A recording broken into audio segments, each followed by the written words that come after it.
Do míst, kam stojíte to dojít, žádné zkratky nevedou. A pak jsou ta, kde to všechno začíná. Klidné ulici, kdysi rušné vysočanské čtvrti a přesto blízko všemu. Ty, Michale, máš pěkný kožík, takovýhle má Leoš Mareš, ne? No, a outučko je tak blízko, že tam budeš častěji než on. Já už jsem si říkal, že bych si ho měl taky pořídit. No, ale doufám, že si pořídí svůj kožík. No ne, já myslel ten byt. Hele, a za 2 minuty si na tramvaji a za 15 minut si na metru. A do centra? Asi 20 minut, bez přestupu.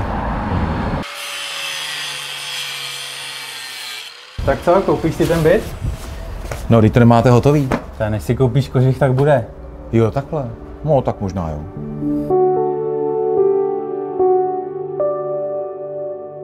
To je ráj, co? Pár minut od domu a jsme v přírodě. Hele, já jsem tak blízko normálně asi, že chytám i Wi-Fi. Nepracuj pořád a užívej si ten klid. Tak co? Hele, já to beru obojí. Dobrá investice.